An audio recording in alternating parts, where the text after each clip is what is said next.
Welcome to English Stories Academy. When I was young, I thought life was simple. My father had money, so I did not worry. I did not study much. I did not work. I had everything I wanted. If I saw something nice, I asked my father, and he bought it for me. My friends told me to plan for the future, but I laughed. Why should I work? Why should I worry? My father had money, and that was enough. Every morning I woke up late. I had breakfast in bed. I watched TV for hours. Sometimes I went out with friends. We ate at the best restaurants. We wore expensive clothes. We drove fast cars. Life was easy and fun. I thought it would always be like this. I never thought about money. I never thought about work. When I wanted to travel, I traveled. When I wanted new shoes, I bought them. When I wanted a new phone, I got the best one. My father paid for everything. I did not think about how hard he worked. I did not ask him about his business. I only enjoyed my life.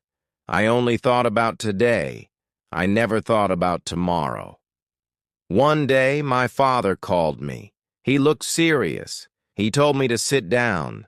He said, "Son, we need to talk." I smiled and said, "Yes, Father," but his face did not change. He was not happy. He was not joking. I felt a little nervous, but I did not know why. My father was always kind. He never said no to me. But that day, something was different.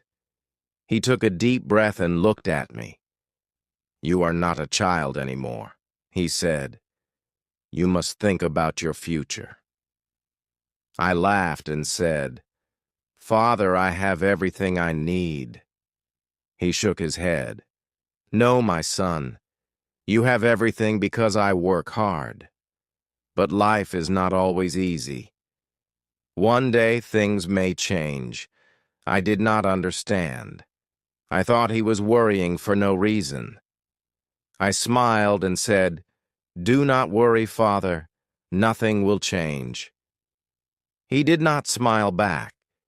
He looked at me for a long time. Then he said, "We will see." I did not know what he meant. I thought he was just in a bad mood. I stood up and left the room. I did not think about his words. I went out with my friends. I laughed. I spent money. I did not know that my life was about to change. The next morning I woke up late, as always. I stretched and picked up my phone. There were many messages from my friends. They wanted to go out. I smiled and got ready. I wore my best clothes, sprayed expensive perfume, and walked downstairs. But when I reached the living room, I saw my father again. He was waiting for me. His face was serious. "Sit down," he said. I sighed and sat. "Father, I have plans," I said. He did not care. He looked straight at me. "You are not a boy anymore," he said. "You must learn about life." I rolled my eyes. "Father, I know about life," I said. He shook his head. "No, you do not," he said. Then he said something strange. "Come with me." I followed him outside. He walked to his car. I did not know where we were going. He did not say a word. I sat next to him, confused. He started driving. The city looked different that morning. I saw people walking fast. I saw workers cleaning the streets. I saw men selling food on the side of the road. I never looked at these things before. That day, I noticed, after some time my father stopped the car. We were in a part of the city I had never visited. The buildings were old. The streets were not clean. People looked tired. My father pointed at a man selling fruit. "Look at him," he said. "He wakes up at dawn. He works all day. He does not rest. He does not complain. He works to feed his family." I did not say anything.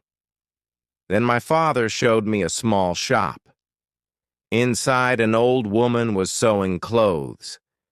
"She has been working for 40 years, he said. "She does not have much money, but she works hard every day." I looked at the woman. She was tired, but she did not stop. She kept working. I had never seen people like this before. I had never thought about them. My father turned to Meadow. "You see now," he asked, "life is not easy for everyone. Some people work hard every day.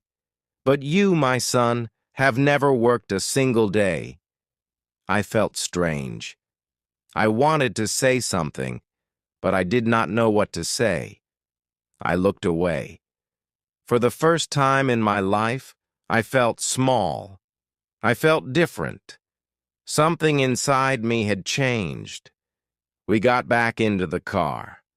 My father did not speak. He just drove. I sat quietly, thinking.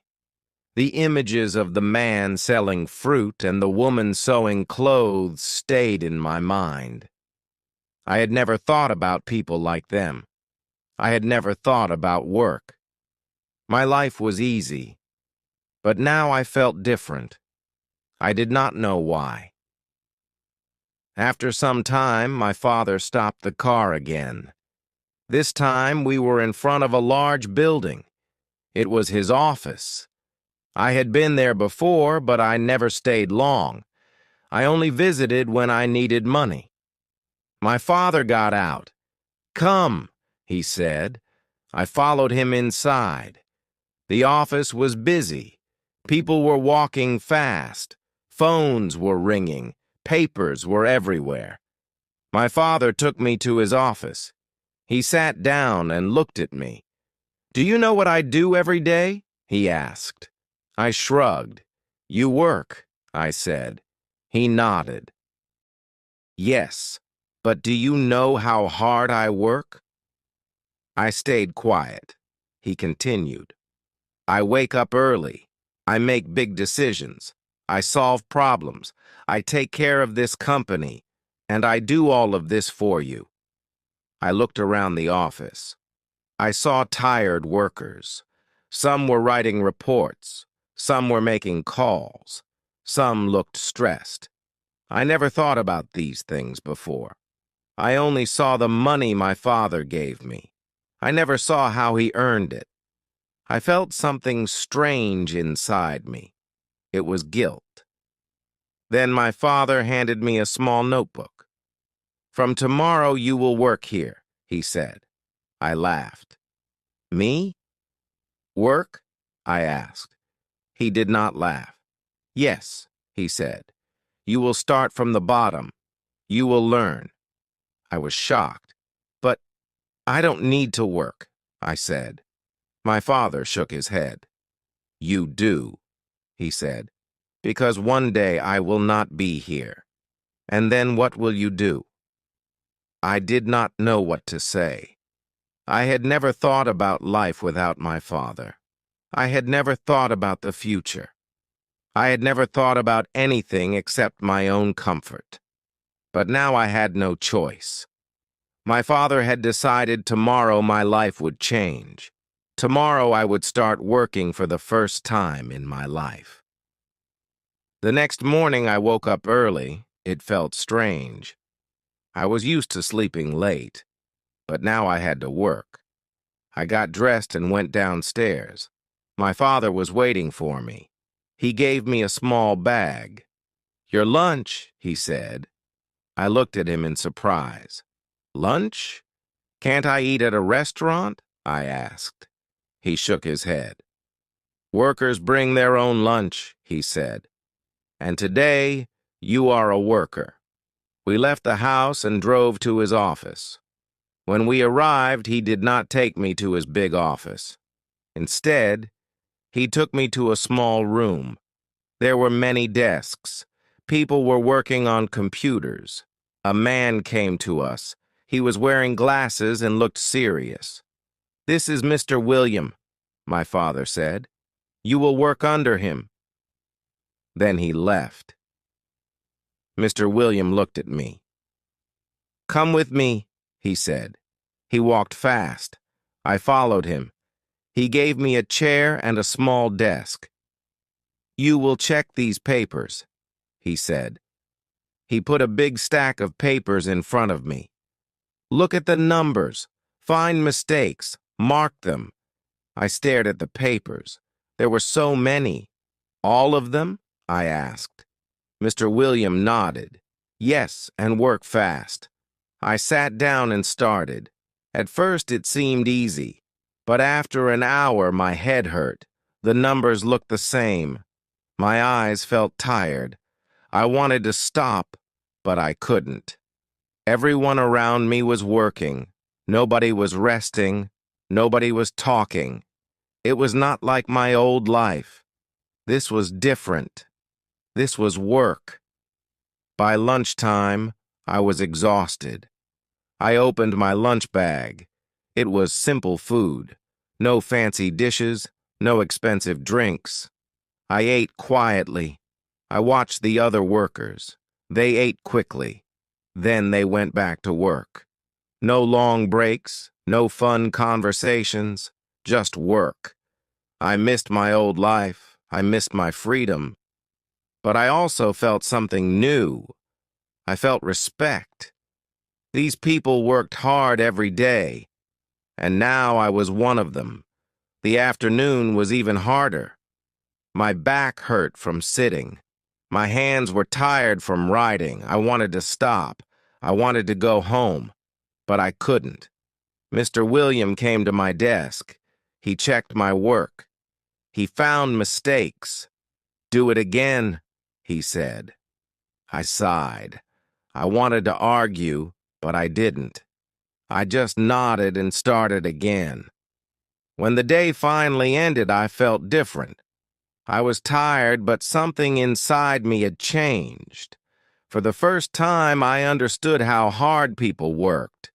For the first time, I understood that money did not come easily. As I walked out of the office, I saw my father waiting for me. He did not ask me how my day was. He only smiled. And for the first time in my life, I smiled back. Not because life was easy, but because I had earned that smile. The next day, I woke up early again. My body was sore. My hands were stiff. I never felt this way before. I wanted to stay in bed, but I couldn't. I had work to do. I got dressed and went downstairs. My father was already at the table. He looked at me and nodded. "Good," he said. That was all, but it felt different. It felt like he was proud. When I arrived at the office, Mr. William was waiting. He did not smile. "You were slow yesterday," he said. "Today work faster." I wanted to say something, but I didn't. I just sat down and started. The papers were in front of me again. The numbers were waiting. My head still hurt. My back still ached. But I worked. I did not stop. By noon, I finished my task. Mr. William checked my work. He found fewer mistakes. "Better," he said, just one word. But it felt good. It felt better than buying something expensive. It felt better than wasting time with friends. It felt like I had done something real. I never felt this before. I never cared about work before. But now I did. During lunch, I sat with other workers. They talked about their families. They talked about their problems. They laughed. They ate fast and went back to work. I listened to them. I never thought about people like them before. I never thought about what they went through. But now I was sitting with them. I was one of them. The afternoon was hard. Mr. William gave me more work. "Let's see if you can handle this," he said. I wanted to complain, but I didn't. I just nodded. I focused. I worked. The hours passed. My back hurt. My hands ached. But I kept going. I wanted to prove that I could do this. I wanted to prove it to myself. At the end of the day, Mr. William looked at me. He did not smile, but he said, "Not bad. Just 2 words, but they meant a lot." I nodded and left the office. My father was waiting outside. He looked at me. "Tired?" he asked. I nodded. He smiled. "Good," he said. I understood now. I understood why he made me do this. And for the first time, I did not want to run away from work. I wanted to learn more. Days passed, then weeks, then months. I worked every day. At first it was hard, my body hurt, my mind felt tired, but slowly I got better. I made fewer mistakes. I worked faster. Mr. Williams still did not smile, but he stopped complaining. Sometimes he even said, "Good job." Those words felt better than any gift I ever received. I started to understand money. Before, I only spent it. Now, I saw how hard it was to earn. I watched my father work. I saw him make big decisions. I saw him handle problems. I saw him take care of the company. I never respected his work before, but now I did. He was not just a man with money. He was a man who built something with his own hands. One evening, my father called me to his office. He looked at me for a long time. Then he said, "You have changed." I did not know what to say. He continued, "At first, you were lazy. You did not care about work. But now, you understand." I nodded. He was right. I was not the same person anymore. I felt different. I felt stronger. Then my father surprised me. He took out a small key and gave it to me. "This is your office," he said. I was shocked. "My office?" I asked. He nodded. "You are ready for more responsibility. You have worked hard. Now it is time to take the next step." I held the key in my hand. It was small, but it felt heavy. It was not just a key. It was trust. The next day, I moved to my new office. It was small, but it was mine. I had my own desk, my own chair, my own work. I was no longer just a worker. I was learning how to lead. It was not easy. I made mistakes. I had bad days. But I did not give up. I kept working. I kept learning. I wanted to be like my father. I wanted to build something of my own. Looking back, I laugh at my old self. I thought life was easy. I thought money was simple. But I was wrong. Life is work. Life is effort. Life is building something with your own hands. My father taught me that. And now I am ready for the future. Not because I have money, but because I have learned how to earn it. Like, share, and subscribe to our channel.